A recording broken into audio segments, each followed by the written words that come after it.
Bismillahirrahmanirrahim. Assalamualaikum warahmatullahi wabarakatuh. Bismillahirrahmanirrahim. Hasbiyallah tawakkaltu 'alallah ta'samtu billahi fawatu amri ilallah. Ma sya'allah la quwata illa billah. Allahumma shalli wa sallim ala sayyidina Muhammad al-Fatihi lima uliqal khatimi lima sabaqa wan nasiril haqqi bil haqqi wal hadi illa syiratikal mustaqim. Sallallahu alaihi wa ashabihi haqqa qadrihi wa miqdaril azim. Amma ba'd. Terima kasih Bapak Ibu sekalian. Baik, kemarin kita sudah bahas dari mulai bagaimana sih cara membangun jiwa. Kenapa? Karena nanti jiwa sendiri yang akan bertanggung jawab terhadap apa yang sudah kita lakukan di dunia ini. Dan kemarin kesimpulannya sampai pada tingkat bahwa fisik ini hanya, jasmani ini hanya saksi. Jadi tangan, kaki semua telah menjadi saksi. Ini bukan pelaku. Pelakunya adalah yang ada di dalam kita nih, jiwa kita. Pelakunya jiwa kita. Jasmani ini hanya casing, hanya saksi dia. Seperti handphone, nanti kita masuk setiap alam ada casingnya masing-masing. Di dunia casingnya ya ini yang kita lihat sekarang, bentuknya macam-macam gini kan gitu. Nah, casing kita nanti di alam barzah, di alam nanti masyar, di alam hisab dan sampai kepada sirat itu beda-beda casingnya sampai kepada surga atau neraka. Dan semua ditentukan di dalam perjalanan jiwa kita saat ini di alam fana, alam dunia. Nah, kita sudah melalui 3 alam, alam ruh, kemudian alam rahim, kemudian sekarang alam fana, alam dunia. Sebentar lagi kita masuk alam barzah. Nah, setiap perpindahan alam pasti ada prosesnya, dan itu di dalam kajian beberapa guru-guru kita dalam kitab-kitab yang ada itu rumit serah terimanya tuh. Baik, sekarang kita konsentrasi di alam dunia ini, alam fana. Kemarin kita sudah bahas nasib ruh jiwa kita yang kebetulan masuk ke alam yang namanya, salah satu di dalam barzah itu ada yang namanya alam suhada. Nggak banyak orang yang berani ngebahas ini, bahkan banyak beberapanya menafikan alam ini, bahkan menganggap tidak ada, padahal di ayat Quran jelas. Kalau bahasa orang ceto welo gitu, jelas ya. Silakan dicatat, kemarin kita sudah bahas ya di surat Al-Baqarah 154, kemudian Al-Imran 169, kemudian Al-An'am ya, surat ke-6 120, maaf. Nah, di dalam kaitannya ini kita sama-sama memahami bahwa sungguhnya orang-orang yang berjuang di jalan Allah ya, kalau di surat Al-Imran tuh jangan kamu mengira, kalau di surat Al-Baqarah jangan kamu mengatakan. Nah, bedanya itu redaksinya. Jadi di surat Al-Baqarah itu dikatakan jangan kamu mengatakan wala taqulu, bahwa orang-orang yang berjuang di jalan Allah itu mati. Sesungguhnya bal ahya, mereka tetap hidup. Di surat Al-Imran lebih lengkap lagi, jangan kamu mengira, boro-boro ngatain. Apalagi sampai bilang, oh itu nggak ada alam itu gitu. Nah, itu udah kena ayat tuh. Ya maaf, saya nggak menyebutkan salah satu harokah ya, tapi yang jelas kalau orang sudah mengatakan oh tidak ada itu mengatakan aja kena, apalagi sampai mengira kan mereka masih di awang-awang nih, masih di prasangka kita. Jangan kamu mengira orang yang berjuang di jalan Allah, orang itu dianggap mati, mereka bal akhir tetap hidup, bahkan di ujung ayatnya diberi rezeki oleh Allah. Pertanyaannya, Bapak Ibu nanti mau masuk alam mana nih setelah di alam barzah? Ya, kalau kemarin kita bahas ada 2 kondisi kan di surat Al-An'am itu, yang dimana kondisi pertama adalah orang yang kemudian dengan itu dibangunkan dan diberi cahaya nur. Dengan cahaya itu dia berjalan-jalan di antara umat manusia. Yang kedua adalah ya masuk ke alam barzah yang memang tidak bisa balik lagi dan terus di situ. Yang disiksa ya disiksa, Yang dapat kenikmatan yang tidur ya tidur gitu. Apalagi sampai mengatakan doanya itu nggak nyampe, yang nyampe cuma anaknya. Iya kalau anaknya soleh. Padahal sebenarnya Rasulullah tidak begitu. Kalau orang belajar mutolaah hadis itu, hadisnya tidak cuma satu itu gitu. Padahal hadisnya berangkai dengan hadis kejadian yang namanya kondisi alam barjah. Bahkan setiap malam Rasulullah itu selalu ke makam baki. Itu gara-gara cerita bab cemburu. Sayyidah Aisyah itu cemburu. Nih tiap malam Rasul kok nggak ada ini nih. Akhirnya dia ikutin tuh. Ngapain Rasulullah nih malam-malam? Jangan-jangan dia paling cemburu sama Ummu Salamah ya, yang masakannya enak gitu ya. Jangan kesana nih. Ternyata gara-gara cemburu itu dia melihat Rasulullah itu sedang berdoa di makam baki, mendoakan seluruh isi makam di sana. Pertanyaannya, yang di makam itu bapaknya Rasul atau ibunya Rasul? Bukan kan? Berarti doa itu nyampe. Yuk, kenapa nyampe? Lah kalau nggak nyampe ngapain kita sholat jenazah? Udah nggak usah sholat aja, anaknya suruh sholat. Kita doa Allah firlahu wafi wafwan Allah firlahu. Kita doa itu kan, betul nggak? Dan kalau dia bilang nggak nyampe, berarti ngajinya kurang jauh, jalan-jalannya kurang dalam, kurang dalam terbalik ya. Nah itu ya, saya bukan menyinggung salah satu haroka ya, tapi yang jelas kasihan aja. Saya dididik sama guru saya tidak boleh berprasangka buruk, tetapi kita ketika melihat orang yang melakukan kejahatan, kita kasihan. Dia itu korban, atau mungkin dia tidak tahu, atau mungkin juga tidak mau tahu. Nah, itu. Atau memang belum lengkap ngajinya, gurunya belum lengkap lah gitu. Nah, dalam hal ini maka jangan lagi kita menafikan bahwa doa itu nggak nyampe. Bahkan ketika kita sedekah nih, bapak ibu punyanya sedekah nih, sampaikan kepada orang tua kita yang sudah meninggal, orang ahli kubur kita. Saya sedekah di masjid nih, ya Allah kami mohon sampaikan fadilah sedekah ini kepada orang tua kami. Tapi saya sarankan sebelum orang tua, sebutkan nama Rasul kepada Kanjeng Rasul dan keluarganya, dan juga orang tua kami, masukkan. Kenapa saya bilang kita mesti ke Rasul dulu? Kita minjem receiver, minjem boosternya tuh. Kenapa? Ya jelas dah hadisnya. Kalau kita berdoa tidak mengucapkan salawat, pasti doa itu akan ngawang-ngawang tuh. Kenapa ke Rasulullah? Ya bagaimana tidak? Beliau adalah penghulu kita. Beliau bahkan ketika sakaratul mautnya yang betul-betul kita akan mengalami nanti, wallahu alam kapan, itu malah ingat kita umatnya. Yang disebut cuma umatnya. Disebut berapa kali? 3 kali kan disebut umatnya. Kemudian apakah kemudian orang yang tidak meninggal dengan la ilaha illallah Muhammadur Rasulullah kemudian tidak husnul khotimah? Belum tentu. Ya Rasulullah buktinya malah ingat wasiat, ingat perempuan, ingat sholat kan, diwasiatkan gitu. Di sakaratul maut malah nyebutin kata-kata umat. Tidak mesti. Karena apa? Sesungguhnya yang tahu persis itu Allah ketika kita sakaratul maut. Kenapa? Saking sayangnya Kanjeng Nabi kepada kita, sampai masalah taubat pun umat ini diberi privilege sampai pada posisi sakratul maut. Kalau umat lain enggak, tobat bunuh diri kamu, tobat berubah dia jadi apa gitu. Umat zaman dulu mau tobat aja susah. Asik gak kita? Kita belum melakukan dosa udah dijamin diampunin. Kerja, coba zaman sekarang kerjanya nggak berat-berat kan? Ya kan, apalagi zaman sekarang di HP aja. Banyak kan, tanya Pak Presiden dan jajarannya, jarang dia kayak zaman dulu kita ngetak-ketik, nggak ada dia, tinggal monitor aja deh.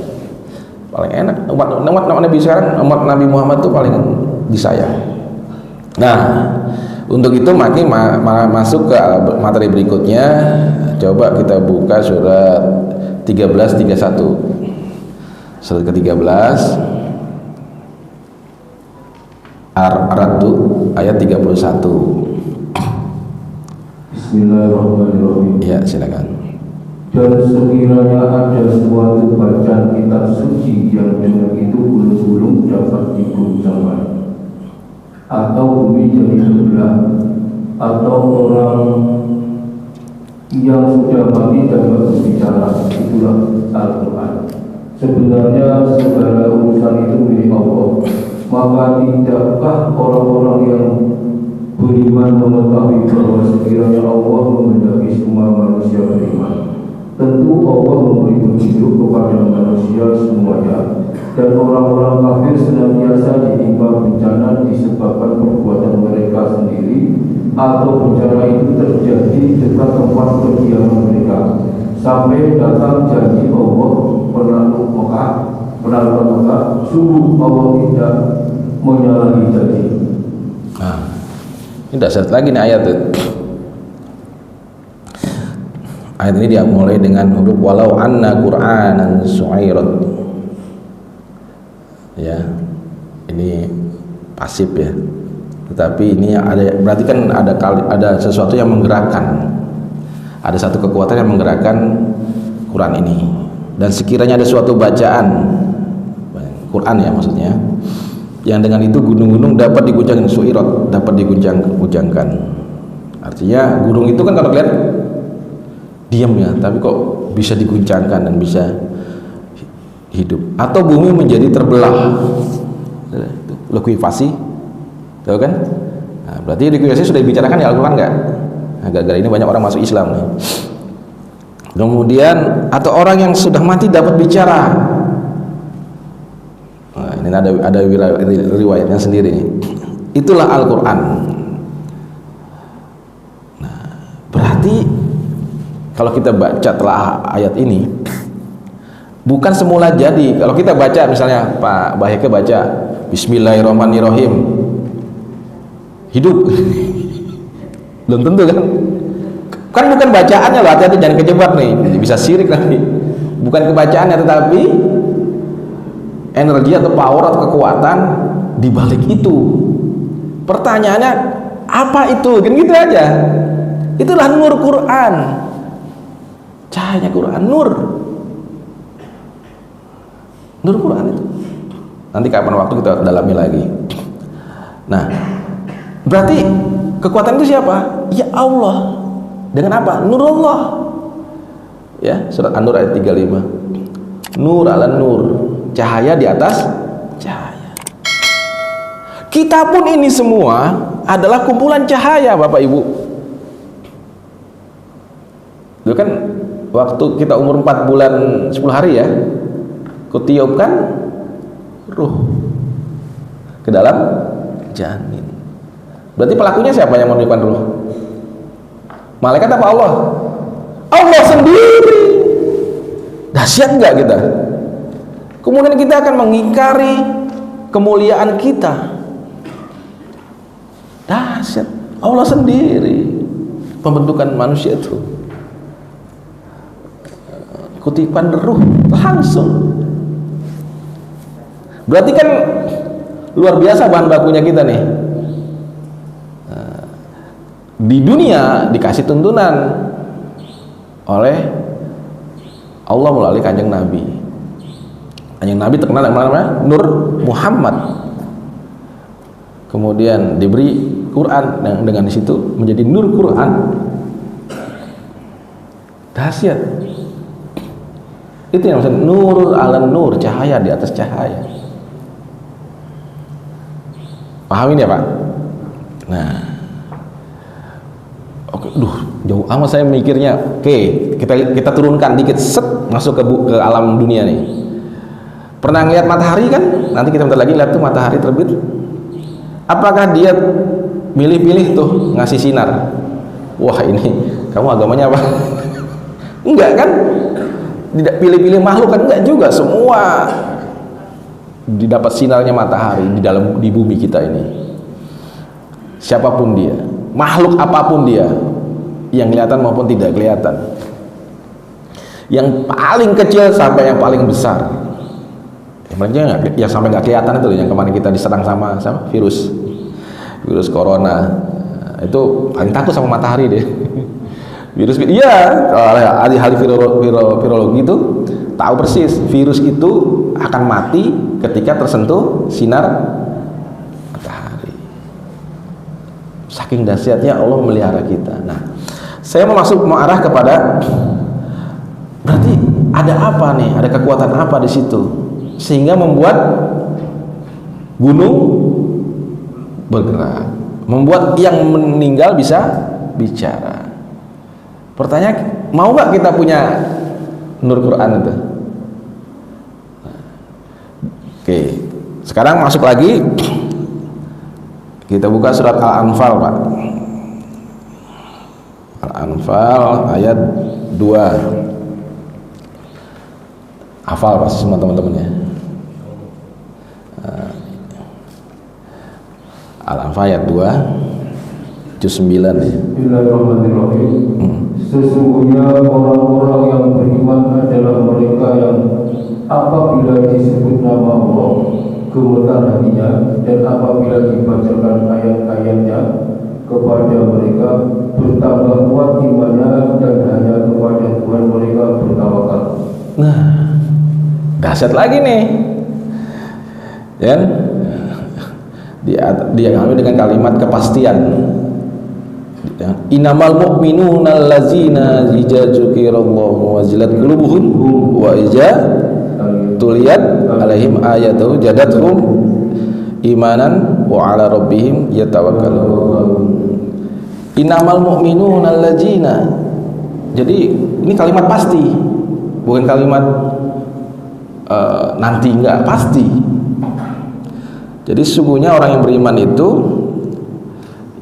jika dia mendengar, ya, jika mereka disebut nama Allah, berarti kan mendengar, fasik, maka akan apa?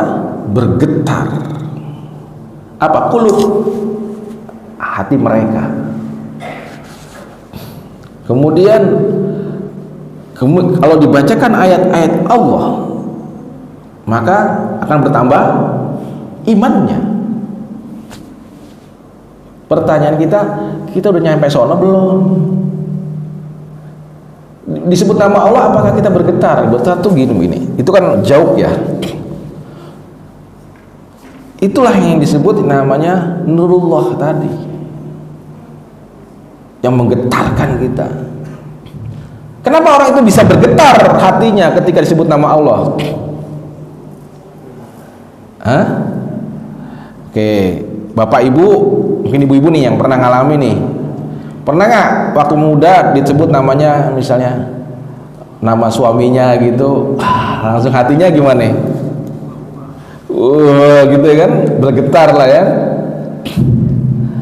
Nah, sama kita laki-laki ketika disebut nama si A gitu, wah gitu. Itu baru pada tingkat level nafsu padahal.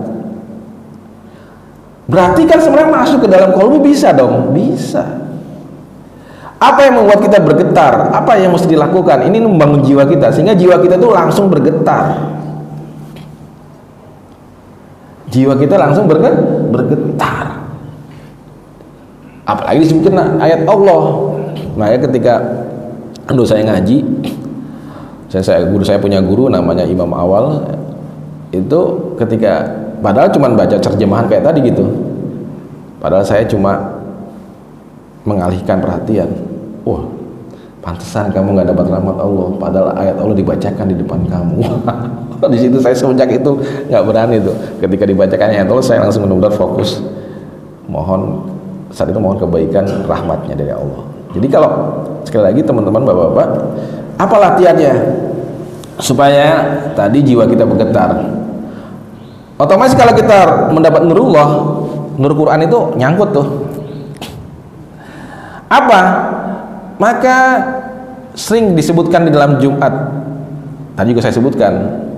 Kita tingkatkan apa? Ketakwaan. Apa takwaan itu? Apa takwa itu? Hah? keyakinan kita dengan keyakinan yang benar. Apa keyakinan yang benar tuh? Ini baru disebut nama Allah saja kita sudah bergetar jiwa kita, hati kita.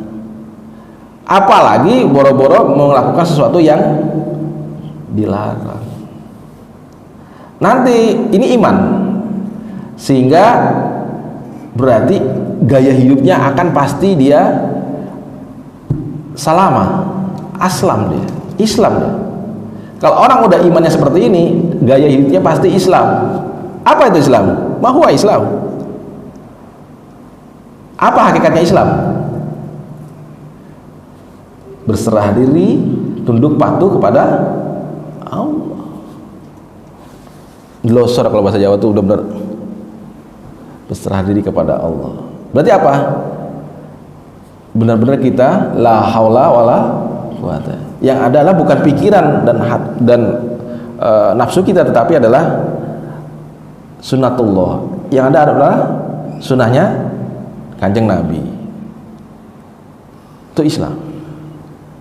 Sehingga kalau orang sudah keyakinan seperti ini, Islamnya seperti itu, dia akan ihsan. Dia akan apa? Merasa selalu diawasi oleh Allah. Artinya apa? Dia selalu melibatkan Allah dalam kehidupannya setiap detik. Pertanyaannya, gimana supaya kita tadi, supaya hati kita bergetar? Maka guru saya menyampaikan, amati, perhatikan, kemudian tadaburi dan tafakuri, kemudian resapi dan praktekkan. Apa? Setiap kejadian dan peristiwa apapun, termasuk di dalam diri kita. Yuk kita pelajari. Kan tadi kata-katanya asmanya Allah. Oke, kita sebut kata-katalah salah satu asmanya Allah. Allah Ar-Rahman Ar-Rahim. Allah Maha Pemelihara. Allah juga yang menjamin rezeki kita. Pertanyaannya, kalau mau sampai bergetar, maka bukan terima cuma sekedar pengetahuan, bukan sekedar kita melihat, tetapi sampai kepada hakul yakin, sampai membuktikan bahwa iya benar. Iya kan? Contoh misalnya, saya mau bikin teh manis. Oke. Kemudian Pak Bahyaki menginformasikan teh manis itu Pak Eko, air panas, kemudian teh ya, kemudian gula. Oke. Kemudian dicampur, diaduk. Pertanyaan saya, apakah saya sudah yakin itu teh manis? Belum. Bisa jadi apa mungkin pakai benda lain, bukan gula, pakai garam mungkin, sama-sama putih. Kan belum, itu baru sekedar katanya. Apa? Baru sekedar ilmu atau informasi, baru dapat kabar. Oh, ini nama teh manis begitu ya. Oh iya, oke. Kita praktekin. Apakah sebentar sudah selesai jadi dibuat di teh manis? Kita yakin itu teh manis? Jangan teh asin. Apa harus apa? Kita rasakan, diminum, celuput. Oh iya, benar ini, hakul yakin, dan saya yakin, saya buktikan ini teh manisnya, rumusnya Pak Bahyaki benar. Itulah proses kita. Oke, Allah Maha memelihara kita. Ayo coba kita tadaburi. Teknologi mana yang memastikan setiap pembuluh darah berjalan dengan benar sesuai dengan tekarannya masing-masing? Ada yang sanggup menghentikan jantungnya barang 5 menit? Ada yang sanggup tidak kedip selama 1 hari? Tidak. Ada yang sanggup sebenarnya kita menghentikan, kita nggak buang air selama 3 hari? Bahkan kita nggak kentut aja heboh udah. Ya, kita telah, oh iya ya Allah. Belum kita masuk lagi ke dalam bakteri yang ada dalam usus kita nih. Bakteri penghancur makanan kan, pelembut makanan kan. Bakteri-bakteri itu yang melembutkan makanan sehingga makanan itu sari-sarinya bisa dihisap oleh dinding-dinding usus untuk disebarkan ke aliran darah. Apakah kita bikin proses kayak gitu? Ya ada kan, kita paling motong-motong aja, motong nyambung. Kan prosesnya kita nggak ikut kan? Siapa ya? Itulah Allah.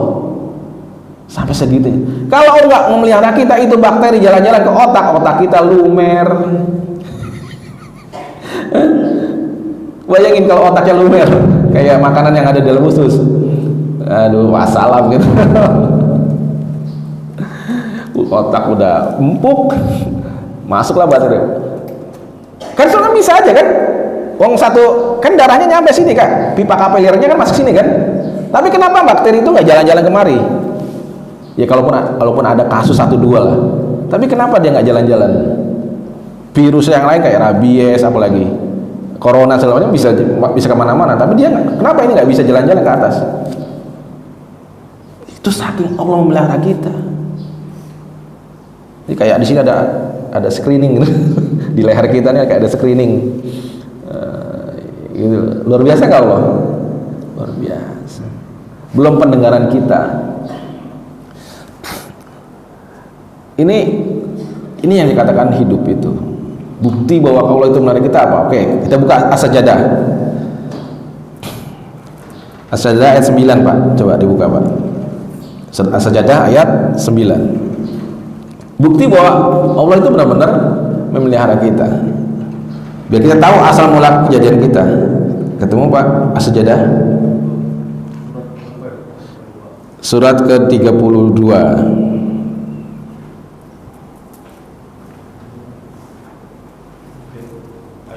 9.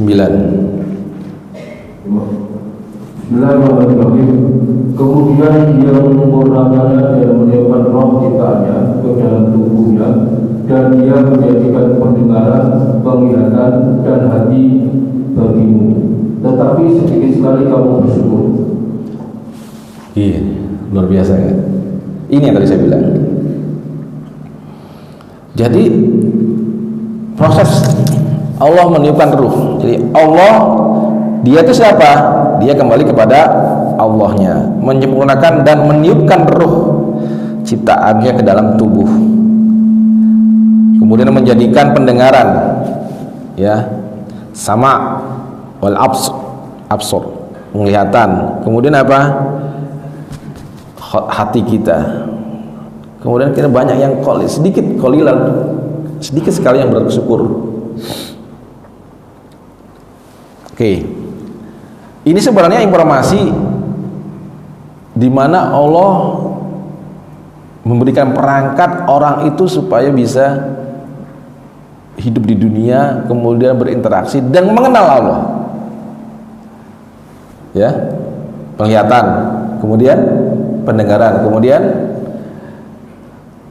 hati nurani, akal pikiran. Akal itu gaib juga.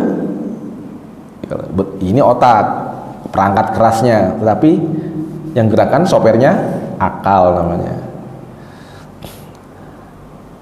Sebagai pembelah kejujuran adalah hati nurani, kolbu. Nah, ini luar biasa Allah memberikan kita kehidupan. Saya kasih analogi berapa kali sering di sini. Kalau saya niup balon, saya niup balon sampai besar. Pertanyaannya, udara yang dalam balon itu berasal dari saya atau dari luar? Dari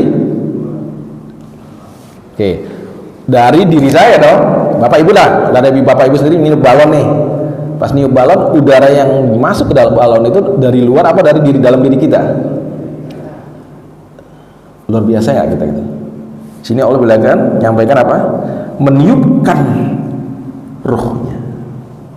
Tetapi kan udara di dalam balon bukan kita kan? Bukan Pak Baihaqi, bukan ibu, bukan bapak, bukan yang lain, bukan kan?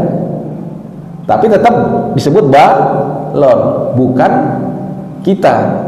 Sama, Allah menurunkan ruhnya langsung ke dalam tubuh kita, jasmani nih, casing kita di dunia. Tapi kita kan bukan Tuhan. Paham nih? Jangan sampai masuk filsafat emanasi nih.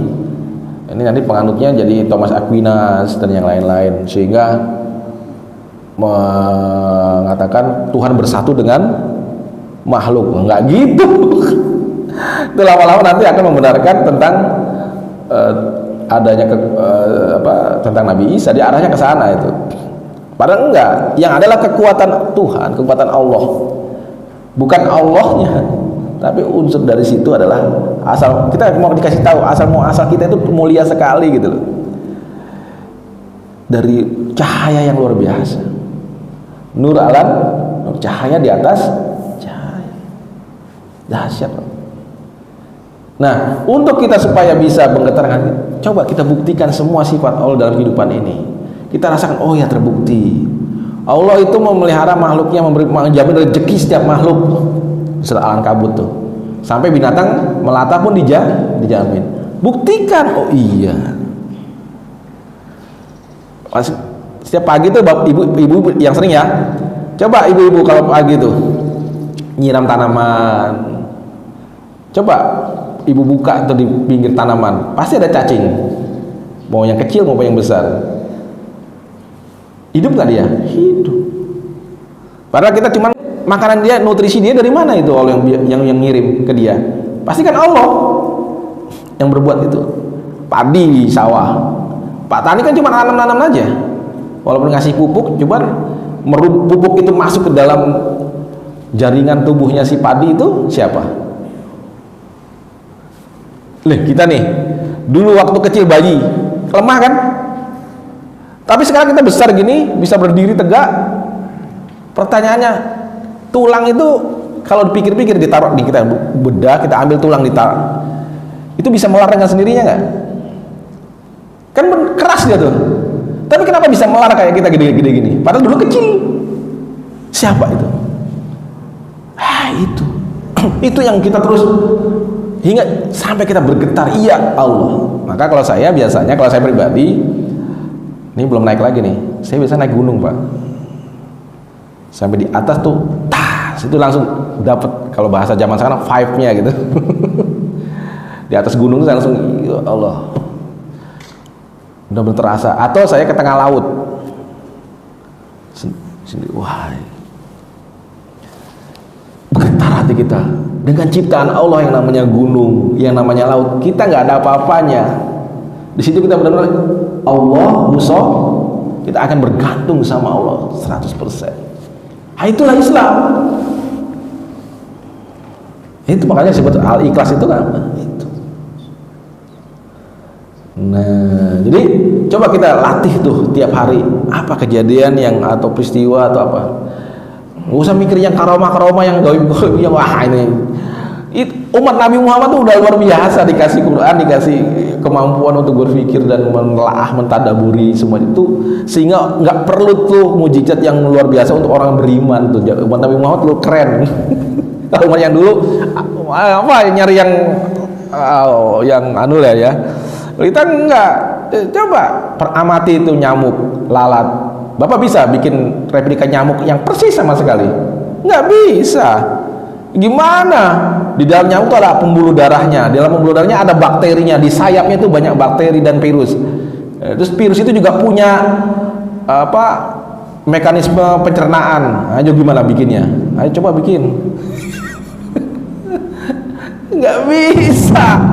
Itu di situ lah. Ya Allah. Di situ makanya wajar kalau kita buka di surat Al-Baqarah 115, coba Pak. Begitu saya ngelihat lalat, ngelihat bapak, ngelihat tanaman. Ini supaya kita ke arah tadi loh, bergetar tadi Pak. Kalau udah bergetar nyambung Pak sama Allah. Begitu sholat juga Allahu Akbar. Terbukti Allah itu maha besar. Kita udah membuktikan itu, nggak sekedar Allah Akbar, nggak ada arti, nggak nyambung Pak. Coba Pak buka. Dan milik Allah timur dan barat, kemanapun kamu menghadap di sanalah wajah Allah. Sungguh Allah maha luas, maha mengetahui. Tuh, saya melihat lalat, wah ada bukti bahwa Allah ada di situ.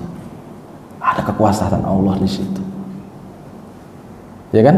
Ada bukti. Saya lihat pohon, lihat bapak, bahkan lihat orang yang paling susah di antara kita. Bapak pernah misalnya 3 hari nggak makan, coba Bapak jalan-jalan lah nanti ke Manggarai atau jalan-jalan ke pinggir rel, lihat mereka tuh yang benar-benar memang mereka nggak mau minta, tetapi mereka terpaksa hidup di situ dan dia bekerja, bahkan mungkin sehari itu nggak makan dia, tetapi tetap hidup dia. Berarti yang menghidupkan bukan kita, bukan juga nasi, tetapi yang menghidupkan dia adalah Allah. Iya kan? Makanya kalau orang yang sering traveling itu paling gampang tuh latihan ini nih, ya nggak? Naik pesawat aja udah, ya, ya nggak? Saya sering kali, maka setiap saya naik pesawat itu saya manfaatin betul. Lihat kalau nyoblok selesai itu. Di atas lihat awan, Masya Allah, Subhanallah, ya itu yang kita latih Pak. Ya sebenarnya nggak perlu ke sana, sekeliling kita pun banyak kita lihat. Diri kita pun aja kan, tadi kita sebutkan beberapa hal. Kita renungkan, ya Allah, kalau bukan Engkau ya Allah nggak mungkin. Nah itu kita melatih sampai diri kita bergetar. Ternyata Allah itu benar-benar maha besar, Allah itu benar-benar Rahman dan Rahim, Allah itu benar-benar maha kaya. Iya Pak, Allah itu benar-benar menjamin, menjaga kita. Loh, kalau Allah nggak menjaga kita, selesai Indonesia Pak. Saking Allah cintanya sama masyarakat, Nabi itu sudah mendoakan negeri ini jauh-jauh sebelum Islam menjadi mayoritas di sini. Ini sudah didoakan Nabi, negeri-negeri yang diberkati oleh Kanjeng Nabi. Dan Islam yang datang kemari langsung dari para sahabat, Sayyidina Ali, Mu'adz bin Jabal, Sa'ad bin Abi Waqqas, Ibnu Abbas. Jangan dikira dari apa India. Enggak, Islam langsung dari sahabat. Dipikir yang menghancurkan benteng Yahudi Bani Quraizah, Bani Quraizah siapa? Emang orang Arab jago silat? Itu dari pasukan dari sini setelah diislamkan. Warnanya kecil tapi lincah-lincah, nah, itu berhasil menjebol benteng Yahudi. Teknologi musito kan, alat peledak itu kan di kita, bukan Cina Pak. Cina belajar dari sini. Berunggah kan, negeri kita yang luar biasa. Makanya saya bersyukur Allah takdirkan lahir di sini. Nggak kebayang coba Bapak lahir di Eropa sana, malah jadi penggemar Coldplay. Lu ya bisa jadi, bukan pecinta Nabi Muhammad nanti malah. Loh iya kan? Ya saya tidak mengatakan musik itu salah. Kalau digunakan seperti golok kan, digunakan untuk apa? Untuk kurban apa untuk motong orang? Musik itu untuk apa? Dakwah bisa meningkatkan ini nih, ke arah ini nih, menggetarkan hati. Rubah syairnya sehingga orang itu, jadi apapun aspeknya kita kaitkan Allah di situ tuh, sehingga kita suasananya atau vibe-nya itu benar-benar mendukung kita ke arah sana. Kayak sekarang di lingkungan ini masjid ya, ciptakan ini pengurus-pengurus masjid ini, lingkungan di sini menjadi ke arah benar-benar meninggikan kalimat Allah. Kita rangkul, kalau perlu tuh yang anak-anak pang itu, sini kamu ada di mana, di situ kamu kelelahan, ayo coba di masjid di sini, ajak ngaji. Itu umatnya Nabi Muhammad juga kok. Daripada nanti yang lain garap ayo, mendingan kita yang garap. Sini. Nah, kas masjid ada berapa nih? Kira-kira bisa bertahan untuk nyawani orang ini sampai dia mandiri berapa lama? Loh iya Pak, harus begitu. Itu yang mendorong kita membuktikan Allah itu benar-benar wujud di dalam kehidupan sehari-hari. Jangan takut Pak, itu makhluknya Allah juga. Kalau perlu tiap hari sediakan makanan buat orang yang susah tuh dari masjid ini. Kenapa? Mengamalkan surat Al-Maun tadi kan. Wajib nggak kita ngasih makan orang miskin? Wajib itu jelas. Kita tidak akan kena orang yang mendustakan agama. Bukan sekedar ngasih ini, benar-benar ngasih makan dia. Karena gara-gara perut orang bisa saling bunuh-bunuhan kan. Nah kalau udah dia nyaman, adem, perutnya udah kenyang, udah enak, baru masuk ilmu Allah. Jadi untuk kita supaya bergetar hati kita, apa? Kita tadabburi, kita perhatikan kejadian hidup kita. Kita libatkan Allah di dalam keseharian kita. Oke, saya itu dulu. Oke, baik, kita sama-sama akhiri ya. Sekali lagi kesimpulannya hari ini adalah bagaimana membangun jiwa kita supaya kita bergetar hati kita. Pertama, kita harus latih. Dengan apa? Dengan kita mengamati, mentadabburi, bertafakur terhadap kejadian yang menimpa kita. Dengan apa? Kaitkan dengan sifat-sifat Allah, kita wujudkan itu dalam keseharian kita. Yang kedua, libatkan Allah di dalam setiap langkah kehidupan kita. Caranya terserah, mau zikir, mau apapun yang membuat kita selalu ingat kepada Allah. Yang ketiga, berbuatlah dengan ikhlas dan sabar di dalam kehidupan ini. Jaga komunitas kita, suasana kita dalam kondisi kita meninggikan kalimat Allah. Jangan sampai lingkungan kita ada hal yang tidak meninggikan kalimat Allah. Itu yang akan membantu kita semakin kita nyambung jiwa kita dengan Allah. Bukankah nanti pun kita akan bertemu Allah? Maka dari sekarang kita sambung jiwa kita, sehingga ketika sholat begitu Allahu Akbar, benar-benar kita bergetar hati kita buktikan, bukan sekedar katanya, kita buktikan Allah itu memang maha besar, Allah itu memang maha suci, Allah itu maha rahman dan rahim. Kita buktikan dalam kehidupan kita, sehingga dengan itu membekas dalam kalbu kita, sehingga ketika dibacakan asma Allah kita bergetar. Itu Pak point view-nya di situ. Saya kira itu saja. Mohon maaf sebelumnya. Saya kira saya akhiri. Sebelum kita akhiri, kita sama-sama berdoa untuk kita semua. A'udzubillahi minasyaitonir rajim. Bismillahirrahmanirrahim. Tawakkaltu 'ala Allahi wa ma syaa'a la quwwata illa billah. La haula wa la quwwata illa billah.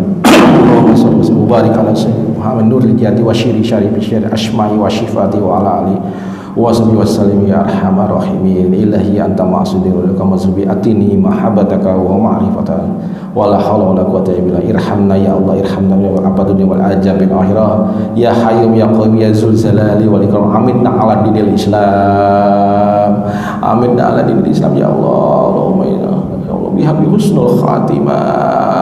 Rabbi akhirni muqala sadiqin wa arisni mukhrajasan wa zini miladudkan sultan nasyira ya rabbana lakal hamdu ya zul jalali wal ikram. Allahumma judna wali walidina, Allahumma judna wali walidina ya arhamar rahim. Allahumma judna wali walidina warhamhu kama rabbana wa bil jamil mu'minin wal muslimin muslimat al ahya'i minhum al amwat ya rabbi rahmatika ya rahman. Allahumma fir ummati syadidina Muhammad yarham ummati syadidina Muhammad. Allahumma dzkur ummati syadidina Allahumma astur ummati syadidina Muhammad bidini wa dunya wal akhirah min al masjid wal maghrib ya rahman rabbal alamin. Rabbana ya Allah atina fid dunya hasanah wa fil akhirati qina azaban. Allahumma ij'alna nabiyan wa amal mutaqabbalan wa rizqan halan tayyibah thayyiban. Allahumma salli wa sallim wa barik ala sayyidina Muhammad nuril jannati wa syifai wa ala alihi wasallam. Alhamdulillahi rabbil alamin. Al-Fatihah. A'udzubillahi minasyaitonir rajim. Bismillahirrahmanirrahim. Alhamdulillahirabbil iya kena berdua ya. Baik, saya akhiri dengan baca subhanallah wa bihamdika asyhadu an la ilaha illa anta astaghfiruka wa atubu ilaik. Wa billahi taufiq wal hidayah. Wassalamualaikum warahmatullahi wabarakatuh. Waalaikumsalam warahmatullahi wabarakatuh. Sallallahu